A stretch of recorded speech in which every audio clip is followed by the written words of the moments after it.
Bismillah, walhamdulillah, wassalatu wassalamu ala rasulillah. Let us continue with the contracts section. Inshallah, we will end soon. The Sheikh is very thorough, mashallah. Um, yeah, we're gonna go continue with the prohibited selling and buying. Let us have the sincere intentions. We are doing this for the sake of Allah. Bismillah. Okay.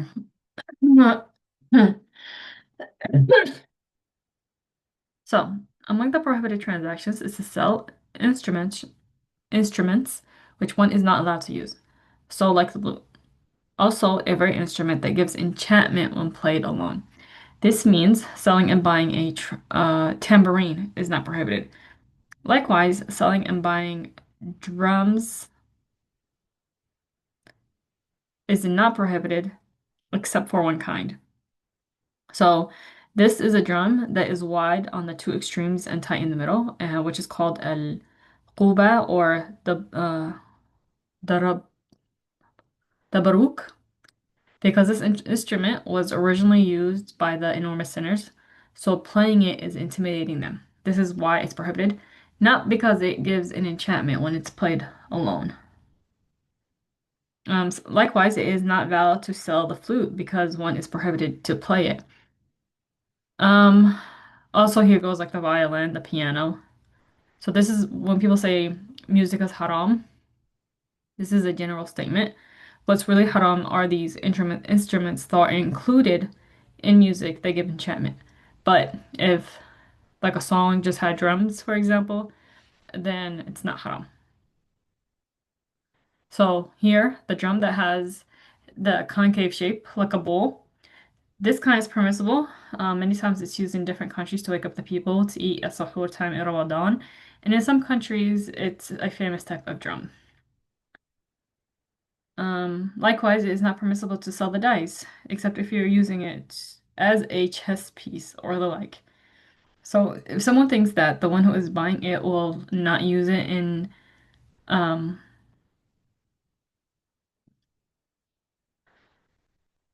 okay. So if one thinks that the one who is buying it will not use it in disobeying Allah Ta'ala, like he will use it for the chess, for example, then this is fine. But I think it's saying like if you sell it with the intention, you know that it's going to disobey Allah. Yeah, we'll talk about it in the next sentence. So it's prohibited to sell something pure and permissible to use if you know that the one who is using or the one who is buying it is going to use it to disobey Allah subhanahu wa ta'ala.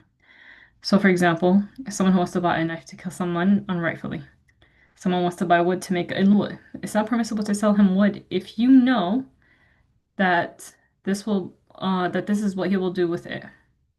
Same thing if someone wants to buy bamboo to make a flute, you are not prohibited to sell it to him. If someone was to buy the grape to squeeze it and make wine out of it, then it's not permissible for you to sell that person the grapes. So, okay, be aware in some Hanafi books, they might use the term Ya'juz when they are talking about selling grapes for someone whom you know that he is going to squeeze them and make wine out of them. And so again, they might use the term Ya'juz. They do not mean by Ya'juz that it's permissible.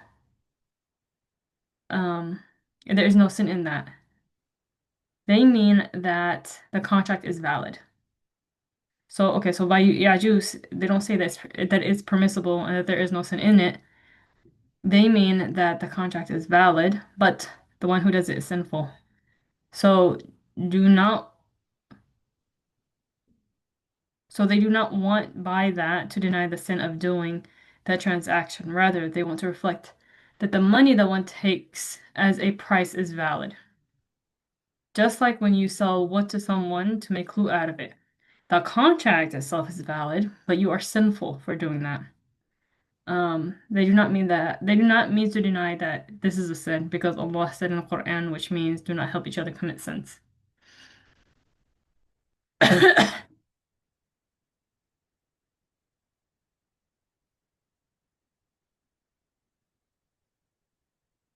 So another prohibited transaction includes selling opium for the one who uses it to get high. As for the one use it by a knowledgeable doctor to treat some illnesses, then it is permissible. You can sell it to that doctor. It's also permissible to sell to a certain manufacturer that makes medicine. Selling it to someone that you believe is going to use it to get high is prohibited. Likewise, weed. Now, what does not affect the mind does not change, the mind does not give enchantment, does not intoxicate, does not make one high, like in the case of marijuana, and the like is permissible to sell. So, for example, this is saying tobacco. Here again, I don't want you to think that marijuana does not give enchantment. It does not make someone high. It does.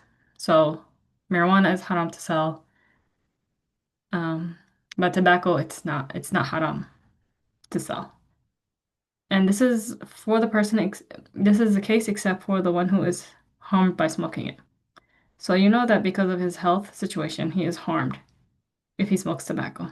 In this case, it is not permissible for you to sell tobacco to him. It's haram even if he asks you, gives you money, and tells you, please buy for me.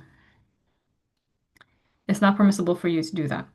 This is because you know this harms him. And it's not permissible for you to help him harm himself. So as for alcohol, khamr, it is not permissible to buy it and sell it even if one wants to use it in other than drinking. So for example, someone wants to use wine alcohol as fuel to light up a fire. It's not permissible for you to sell it to him, wine or buy wine for him, even if the purpose is not to drink it, because the Prophet ﷺ said, which means Allah revealed to the Prophet ﷺ that selling al-mayta, the wine, the pork meat, and the idols is prohibited. When he said that, someone said, what if we want to buy the grease of al-mayta to use it in making the ships and light up the fire? The Prophet ﷺ told him, no, buying them is prohibited. So even if it wasn't for the purpose of eating, the mayta, which is the dead meat, the Prophet ﷺ said that is prohibited. This is because Allah Ta'ala, if He makes something prohibited to eat, then it would be prohibited to sell or buy it. And this is narrated by Abu Dawood from the Prophet ﷺ. So likewise, among the prohibited transactions is to sell an item that has a defect without telling the buyer that it has a defect. So the seller knows that this item has a defect, and he does not tell the buyer before the transaction about the defect. Like he hides it from him, and he sells him the item without telling him about the defect. This is prohibited. The seller is sinful. The buyer has a choice to give it back to the seller once he knows about the defect, and the seller has to accept the return and he has to give back the money to the buyer. But this is the case if returning the item takes place immediately after the buyer knows about the defect. If the buyer chooses to delay that without a valid reason, then he is not entitled to return it anymore. That is, if he brings it back, the seller does not have to take it and give him his money because he accepted it and he did not return it immediately without a valid excuse. If a trader sells an item while knowing it has a defect without telling the buyer about the defect, and if it is known about him that this is what he does, then he deserves to be warned against. So it is then unlawful to warn against such a poor person. Then it's lawful, sorry, it's lawful to warn against such a person. So among the prohibited transactions is to divide the inheritance of a deceased person before paying back his debts, fulfilling his will, and putting aside the expenses needed for someone to perform Hajj and Umrah on his behalf if they were due on him, and he did not do them. So if someone dies, his inheritance becomes tied to these issues. If he had to pay debts, those debts need to be paid before dividing his inheritance. Even if the debt is originally due after 1 year and he dies now, the debt becomes due now, like at the moment that he dies. So they need to pay back all his debts, whether these debts were to humans or to Allah. So, for example, he did not pay the zakat on him for 3 consecutive years, and he did not pay back someone $5,000. In this, these two sections of debts are first paid before dividing the inheritance. Likewise, his will is fulfilled.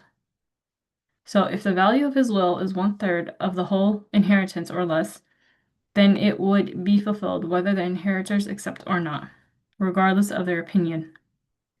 If it was more than 1/3 of the inheritance, what is equal of 1/3 has to be fulfilled. As for the rest, it depends on the opinions of the inheritors. If they agree to fulfill the will, it will be fulfilled. If they do not agree, it does not have to be fulfilled. For example, a person dies, and before dying, he made a will $5,000 um, for his will of his inheritance that would be paid for AICP. Now he left inheritance $10,000. The value of everything is $10,000, and his will is for $5,000. So this is more than 1/3 of his, you know, inheritance. So in this case, 1/3 of 10,000 will be paid to AICP. Whether the inheritors accept or not, and what exceeds that is contingent upon their acceptance. If they accept it would be paid for AICP, then it would. If not, then no. Also, if it was an obligation upon him to make Hajj and Umrah, but he did not, then he died before doing them. In this case, the expenses of making Hajj and Umrah would also be taken from the inheritance before dividing it. Now, if the inheritance is divided among the inheritors before paying back the debts, fulfilling the will, and putting aside the expenses of al-Hajj and Umrah, in this case, the division is invalid, which means inheritors do not own what they were given. It is invalid.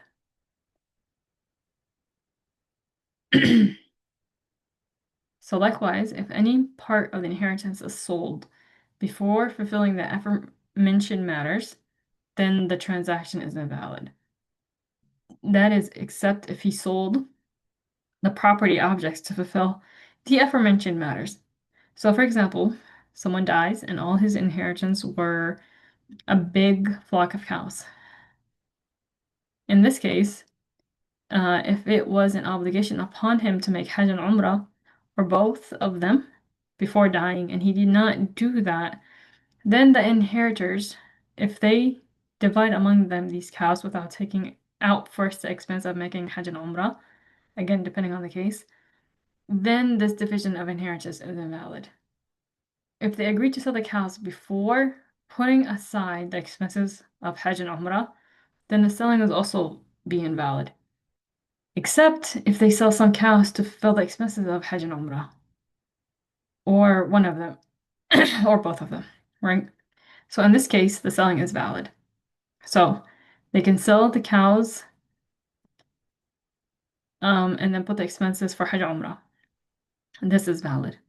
So after doing the aforementioned matters, then the rest is divided between the inheritors. So the inheritance in this case is like collateral. Do you remember how we said that it was not valid to sell the collateral before fulfilling back all the debt? Well, we said that. I don't remember that, but yeah. So it's not valid to sell the collateral before paying back all the debt. So here it is the same. It's not valid to divide it or sell any of it before fulfilling those three matters: paying back his debt, fulfilling the will, and putting aside the expenses for Hajj and Umrah. Both or one of them, or either of them. So this becomes also like the case of a slave person who steals even a little amount of money. In this case, his owner is not entitled to sell him or her except paying back what the slave stole or ask permission of the owner of the stolen item. So whether to forgive the slave or, yeah, we'll just keep that there. So I guess here is another example. A person dies and the debts that are due on him are $20,000. All the inheritance that he leaves is a house, which is has a value of $10,000, for example. The inheritor of the house says, I do not want the house to be sold for the debt to be paid. I will put $10,000. So this is the same value of the house. So the current market value. I will pay 10 grand to be given to the lender and I keep the house. The lender says we want the house to be sold. They think it will be sold for more than 10 grand, more than the market value. So they disagree about this case. They disagree about this issue. So what to do? In this case, the judge goes by what the inheritors wants. So what the inheritors want goes. If someone dies and the value of the inheritance is less than the debt due on him, but the inheritors are so rich, so if they want, they can pay back, so they can pay on top of his inheritance what is enough to pay back all his debt. So is it an obligation upon them to pay more to add to the inheritance to pay back all of his debt? The answer is no. It's not an obligation upon them. The inheritance will be spent to pay back and whatever amount of debts. Um, yeah, so the inheritance would be spent to pay back whatever amount of the debts, and that's it.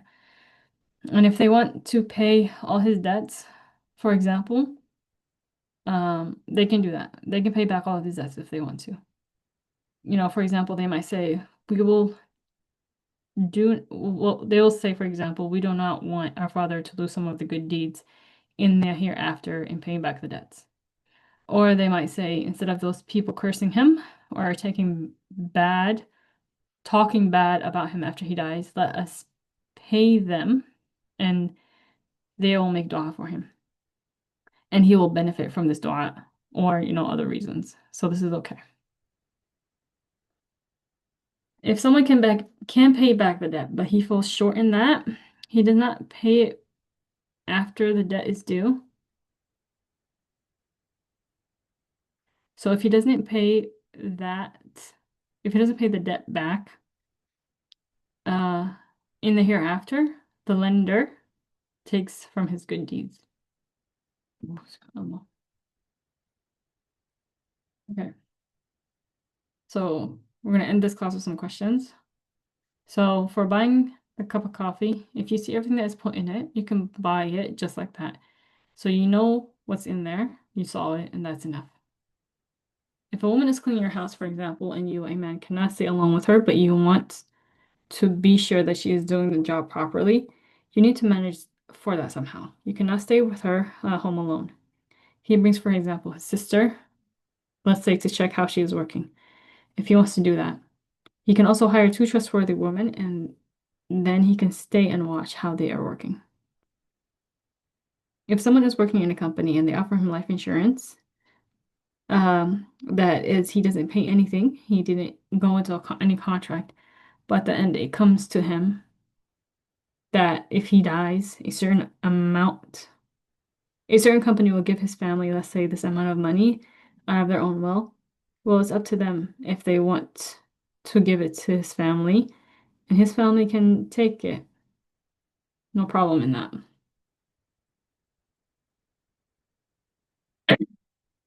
So in the Shafi'i school, the woman is not entitled to travel alone without a mahram for any distance that is considered traveling, which means like 5 miles or less. Even even less, this is considered traveling. As for Imam Abu Hanifa in the Hanafi school, she can travel alone for what is less than a day's distance. So the distance of one walking day, less than that. One walking day is like maybe 26 or 25 or 26 or 27 miles, something like that. So for less than that, she can travel alone and not for that distance. Um, yeah, so not for 25, 26, or 27 miles, less than that, and definitely not more. So to shorten the prayer, there's a certain distance, and this is an independent case. And the distance for a woman to travel alone, this is another case. So they are not related together. except for a valid excuse. Like, for example, if she does not find anyone to teach her the personal obligatory knowledge in her town, then she can travel to learn that. Another example, if she gets killed if she stayed where she is, so she travels to escape that. If she does not find any job to sustain herself and she doesn't have money, not that she has, 30,000 in the bank and 5,000 in the safe and a car and two houses and two V's, or and then she says, I need money to eat. That's not what we mean. We mean that in the case that she can't find a job to sustain herself in the area where she is, she can only find a job by traveling, and she is permitted to do that. So if someone lives in a city and with time, the buildings of the of some and with time, the buildings of some of the suburbs become joined to the buildings of the city, so they are all one. In this case, the woman can move in that city, all within the suburbs, because the buildings are now all connected. So it's like considered one city, even if it's like for 90 miles, 100 miles, all the like. Um, I want to clarify here because I don't want people to think there's a contradiction. The traveling does not start when you leave your home. The traveling starts when you leave your city. My teacher explained it as like when you look back and you can no longer see the buildings of your city. That's when the traveling distance starts. Yeah. Okay. Let us say تهليل الصلاة على النبي لا إله إلا الله لا إله إلا الله لا إله إلا الله اللهم صل على محمد وعلى آل محمد اللهم صل على محمد وعلى آل محمد اللهم صل على محمد وعلى آل محمد بارك الله فيكم السلام عليكم